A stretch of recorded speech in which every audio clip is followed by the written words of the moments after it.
like I look like somebody punched me in the face about 10,000 times. Hello and welcome to my Grayscale holiday show / Philly weekend vlog thing. I actually don't know how long this video is going to be because I've kind of been taking more pictures than videos at this point. Obviously I'm already in Philly. I've been here for about a day and a half. I got here on Thursday night and then I was just kind of stuck in my hotel room all day long on Friday, yesterday, because I had to work. But Grayscale did a little merch pop-up thing somewhere in the city last night at Open Space, and I went. I was not intending to stay for as long as I did. I was only gonna go for like a little bit, but a lot of my friends were there, so I ended up staying from like, I think I got there at like 6 p.m. and then it was finished at 8, so I stayed there the whole time. I think I took like one picture of anything at all in there, and then at the very end I got a picture with Colin, the lead singer of Grayscale, for those who don't know. It was a cute little space. It was nice to see some people that I have not seen in 2 years. I haven't seen Grayscale live since their first holiday show 2 years ago in 2022 at the TLA, so it was nice to see some of my friends from that show again here now for this show. So today, as I'm filming, it is show day. I think it's like 1:30, maybe almost 2 o'clock. So I have to leave soon to go to the venue because I have the like VIP ticket for the show, which I at first did not think was necessarily real because there was like no description of what the VIP experience was. And then yesterday they sent us an email and they're like, surprise. Well, not surprise, but like, here's the details of what you're doing for the VIP. So we have to be there for 4 o'clock to get checked in, and they're starting like within 15 minutes of getting us all inside. So that's fun. I think someone's outside my door. But I'm super excited for the show and to see my friends again too. Obviously, I think a lot of them have the VIP too, so that'll be fun. They're playing the entirety of their brand new album that comes out next month called Hart, and I'm very excited to hear the songs that we already have that they've given us over the last few months live. I'm very excited to hear Let Go and Summer Clothes live. I think those two are my favorite of the 5 that they've released so far. And then obviously very excited to hear all of the other ones too that they have not yet released. As usual with concerts, I'm probably going to film the entire show. They're not just playing the whole album though, they are playing some of their like classic, they always play these songs. I think Venti is also playing the show with them. He was at the merch pop-up thing last night. I was not expecting to see him there because he left the band like at some point last year. So walking in and him being like the first band member that I see, I was like, hello, what are you doing here? And then he just posted like a couple hours ago from like their sound check. He was on the stage, so I don't know. Maybe he's playing, maybe he's not. So then I guess as always I will do like a little fit check, but I'm going very, very simple with my outfit. Just little black crop top and then some black jeans that have rips in the knees, and I am, well, I thought I was gonna be saving my ankles from blisters and pain by not wearing my usual boots, my usual stompers. I am wearing my Vans tonight, but I walked around for about an hour and a half a little bit ago, and I already have blisters from my Vans, so I'm not excited about that, but I have Band-Aids. It's all good. Hopefully won't get any more blisters, but that's kind of all for now, and I'm not excited to go freeze my butt off outside the venue.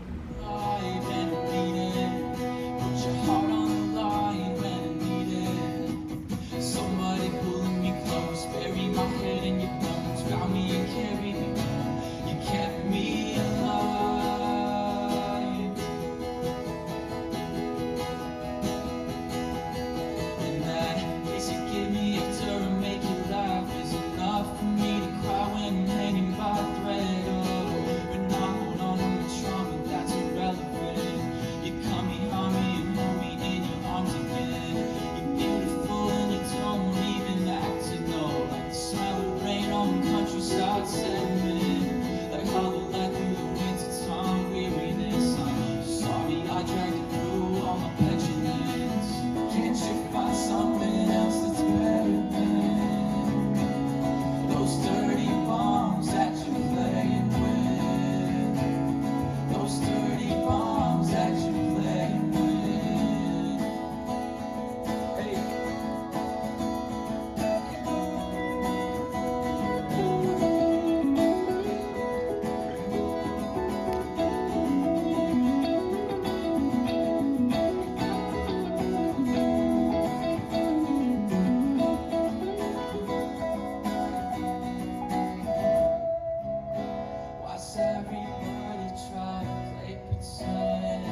bands that played before us.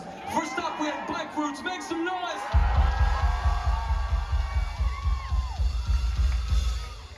After them, our friends in Phone Boy. Make some noise, nice and loud!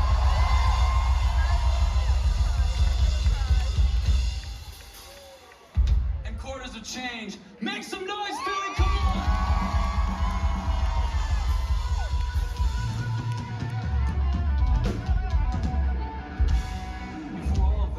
We had the School of Rock band come up and play. And they didn't just play, they played Avenged Sevenfold. Make some noise for them, that is unbelievable.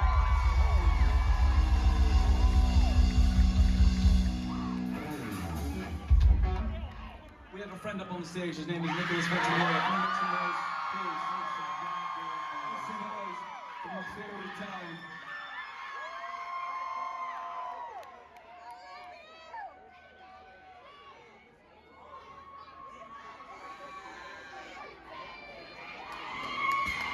Yeah, keep doing that.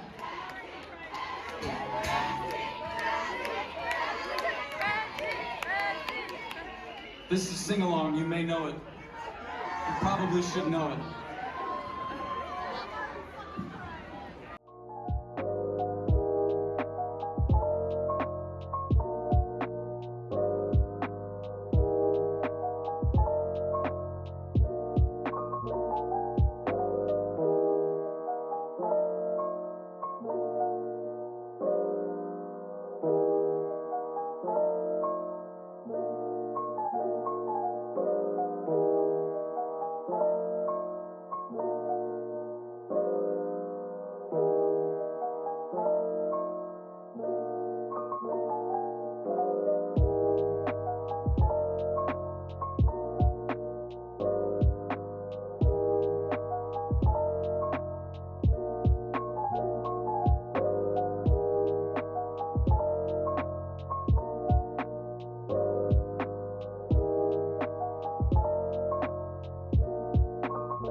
So it is now the day after the concert, December 22nd, and I am exhausted, and I feel like I look like somebody punched me in the face about 10,000 times, but that is how I feel. I did not really sleep very much after the concert. I think I got back here at like 12:30, but then I didn't go to bed until almost 2 in the morning or something like that, because I was just so wired, and like a bunch of the memories of the things that were like said during the VIP thing and like stuff that happened during the concert was all kind of hitting me in waves, and I just like was texting my friend, hi Missy if you're watching, and just being really insane about the whole thing. So yeah, I am feeling exhausted, but it was such a good show. It was so fun. So I guess I'll try and do like a quick run through of the VIP and the show and things like that. Essentially, the instructions were that we were getting checked in at 4 to 4:15, and then the VIP stuff was all supposed to start happening at 4:15 once check-in was done. They were very quick about getting us in.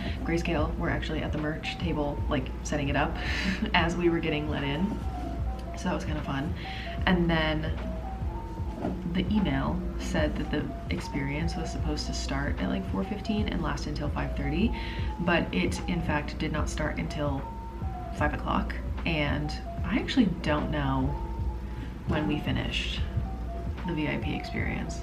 Let me see roughly what time my picture with them was taken, because that was pretty close to the end. So to kind of skip to the end of the experience, we all got our photos with them like individually, and then they took a group photo. So, and I took so many photos during the concert, that's just not even funny. Okay, so we finished around like 6:05, something like that. So they ended up having to hold general doors. Doors were supposed to open at 6, but obviously we were still in there doing stuff, so they couldn't let everybody else in. The VIP thing was like a little Q&A mixed with an acoustic performance. So they would like perform a song, answer some questions, perform a song, answer some questions, etc., etc. So they performed 4 songs. I'm only confident on 3 of them. 2 of them absolutely I'm confident on, because I have video clips of them that you should have seen by now, and they are Kept Me Alive, Painkiller Weather, Dirty Bombs, and I think Not Afraid to Die was the last one that they did, but I also really don't remember. So that's cool. I was going to try and film some little clips of them answering questions, because obviously it's the Hart's early release show, so there was going to be a lot of questions about the album itself, and I wanted to have those to be able to like listen back on them and like have those little details and stuff when the album officially comes out in a month. But I got too nervous. But I tried to write down last night like as much as I could remember. Obviously lots of good questions about the album, lots of silly questions as well, lots of silly stories that they were telling us as they were answering the questions. Okay, so some of the questions were about like what songs they think would be fan favorites. So I think they said Painting Over You, Some Kind of Magic, and Through the Landslide are gonna be kind of the really fan favorites. And I think at some point they were comparing Painting Over You and Mum 2 as like the 2 ballads on the album, or two of the ballads on the album. Sorry, I'm exhausted. And they think that people are gonna like Painting Over You like more.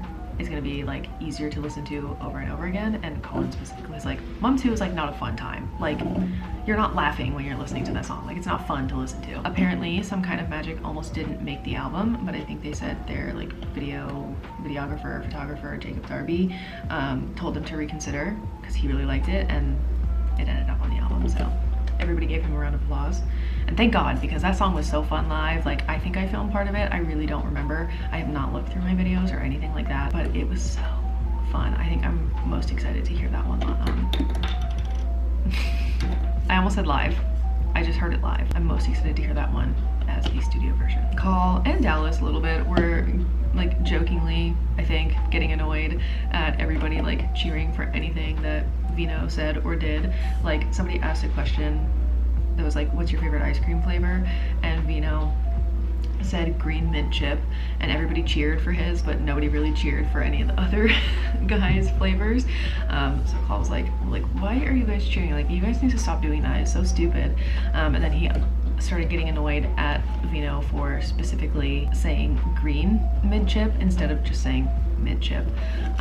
So that was a fun little moment. They talked about funny stories from touring together. They were a little bit chaotic. I mean, I don't know how much people know about this story or if it's really just something they've said for the first time during this Q&A. I don't know if I want to repeat what they said. It's not bad. It's just really interesting. Yeah, I really don't remember most of the stuff that was said during the VIP, but I'm sure it'll all start coming back to me over the next few hours once I really start thinking about the concert and whatever.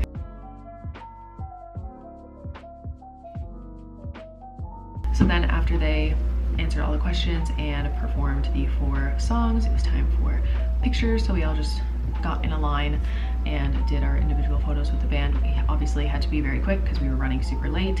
And then after we did all of the individual photos, we took a group photo. After that was all said and done, they started letting in everybody else, and I ran and went to get some merch and water because, oh, that was one of the first questions that Colin asked when they came out. He asked if everybody was hydrated, and it was a pretty much unanimous no, and he was so gagged. He was like, hello, like, drink some water, get hydrated, like, what's wrong with you people?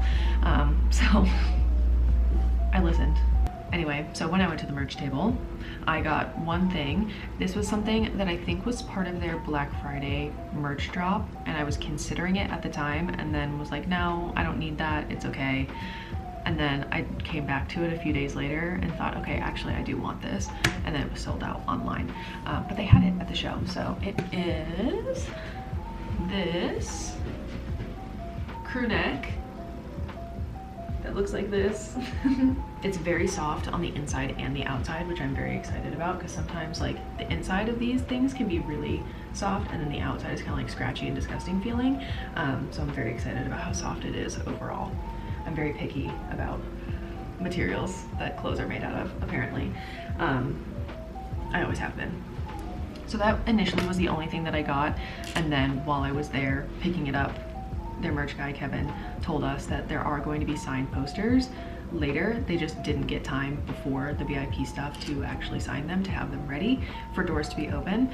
And I was like, okay, I need to get one of those later, but I don't want to lose my spot on the barricade to go and pick it up. And I also know that I'm not going to be able to keep it safe and keep it from getting like crinkled and disgusting during the show. So I was like, okay, I'll just take my chances and try to come back after the show and hope that they still have some left. So then obviously the concert is next. I'm not gonna sit and talk through the whole thing because that's boring. But the School of Rock, whatever city / town name is after that, played first.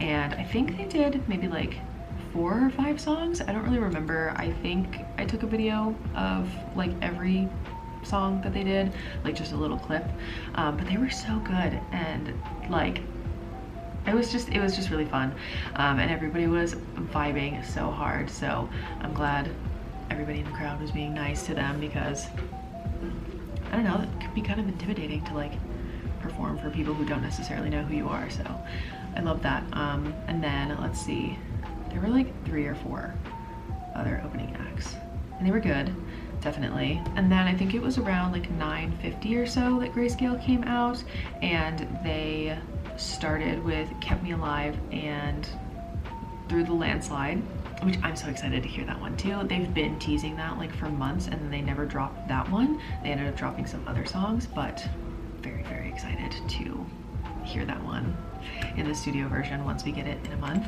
And so for all the songs, actually for all the songs off the Hart, whether they had been pre-released as singles or not, they had 2 screens like on either side of the stage that had the lyrics going. So even for the songs that they've never played before, for us to hear, they had the lyrics up there, so we could still sing along even though we didn't necessarily know like the right timing for the lyrics and things like that. So that was nice. Call said Dallas like made those graphics or whatever, so thank you, Dallas. He's not watching this video. Anyway, the Hart portion of the show felt really short for some reason. I don't know if it's just because I've heard obviously like 5 of the songs already, so it wasn't like a lot of it necessarily was new. Or if maybe the songs are just short, I don't know. I feel like we got the little interlude, intermission kind of portion, and then the classic, like, usual Grayscale songs that they would always play at other shows portion started. That felt way longer. I mean, they played Not Afraid to Die last too, so that took some time, I guess, out of the Hart portion of the show, if that makes sense. Oh my god. And when they performed Mum too, obviously very emotional song if you have heard it. And so the venue security that were mostly there to help catch crowd surfers and things like that and pass out waters, they saw a bunch of people sobbing their eyes out to that song. So one of the guys, he's amazing, he was at the first holiday show. He went and got some little napkins from the bar and was handing them out to people who were crying so that they can wipe their eyes and like not mess up their makeup, which I thought was really nice. Like, they definitely didn't have to do that. Later on there were some other like slower songs in the like classic Grayscale song section, and Venti came out and he performed Forever Yours with them, and that song normally doesn't get me. I do love that song so much. It is slower. Normally it doesn't make me cry, but just the other people around me, like my friends around me, crying because Venti was there was making me cry. And so some of the other security guards had kind of caught on to like handing out tissues and stuff like that. So one of the security guards gave me one during that song. He got, you can see it in my video of the song because he walked right in front of my, like right in front of me, and he just kind of slinked over. He was like, here you go. So I appreciated that. There was like a low-key almost a fist fight that happened behind me, like a few songs in to Grayscale set, and one girl got like taken out, and I don't know if she was like permanently removed from the venue, but like the security had to jump over the barricade and like escort her out of the pit, which was kind of crazy. But yeah, it was just such a fun show. It was so good to see a lot of my friends again, and a lot of the people that like I interact with them a lot online, but I don't ever really see them in person because they're on the other side of the country. But they flew in just for Grayscale, so it was really good to hang out with them, catch up with them, things like that. Then after the show, I got in the merch line for the poster. By the time that I got up to the table, there were no signed posters left, but I still wanted to buy something. So most of the shirts were gone. They had individual posters of each member of Grayscale. I was considering getting those, but I don't have room on my walls for those pictures to be able to hang them up. So I was like, okay, I'm gonna be responsible and not do that. They had the candle there as well. I was considering getting that at the pop-up, but then I have 2 cats, and like burning candles, I don't think it's safe for them. So I was like, okay, I can't do that. But the only thing left really was the vinyl. I am not a vinyl girly, but I was kind of pressured by the people behind me to buy a vinyl. They still had some signed ones available. It was like the first 50 were signed. They still had a few, so I ended up buying one. Here it is. Oh, the glare. They signed it on the bottom. I'm not a vinyl girly. I don't know why I bought this. Really don't know how I'm going to get it home safely on the train tomorrow. Definitely it's not going to fit in my backpack, so I have to try and keep it safe in my suitcase somehow. But now I have a vinyl, so I guess technically I could listen to the album for the very first time before it even comes out in full if I really wanted to, but I probably won't. I will probably just wait until it's officially out. So yeah, but that was the merch that I bought. So I had that sweater or sweatshirt, crew neck, whatever you want to call it, and the vinyl. And then the little sticker says, one of a kind, limited to 1,000 copies. Okay, so maybe this was a good idea. But yeah, that was my experience seeing Grayscale, and I'm just so excited for the Hart to come out and be able to listen to everything in full, just obsessively. I think Grayscale is probably going to be in my top artists again next year as well because of this album. So yeah, now I'm in Philly. I have a whole day today to just kind of meander around. I do have an appointment in about an hour and a half. At this point, I'm going to be getting my septum pierced, which I'm kind of nervous about, but I also just haven't had time to think about it this entire time because I've been so stressed about the concert and all of that stuff. So I'll probably get more nervous in the few minutes leading up to the fact that it's actually happening. Everybody that I told that I was doing it, they were all like, oh my god, it's gonna be so fine, like it's not gonna hurt at all. So I'm intrigued to see if that is actually true or if they are lying to me. So, and then yeah, I kind of want to just like doodah around, do a little bit more exploring. I walked around a lot before the concert yesterday, just for like an hour and a half to get out of my hotel. I did go to Reading Terminal Market, but it was very busy in there, as always. Like, I don't think it's ever like quiet at all in there. And I don't think, I mean, I remember the first time I went there, there were signs saying that you like can't film or like take pictures if it's not of yourself. I don't remember seeing those this time, but it was just so stressful to me to be in there, so I didn't even think about trying to film. I might go back in there and see if I can buy something, because some of the stuff did look good, like some of the chocolates. I was like, ooh, maybe I can get these. But there's also another little market in, I think it's called Dilworth Park, question mark. It's kind of close to my hotel too. There's some little markets and little vendors and things there, so I want to go there again. I did end up finding it yesterday. I was kind of wandering around, and not everything was open because it wasn't time for it to be open. So probably go back there and then try and rest and also pack, because I'm going home tomorrow and I have to be up kind of early to make my train. So that is the rest of today. So I don't know. I need to lay down before this appointment, actually.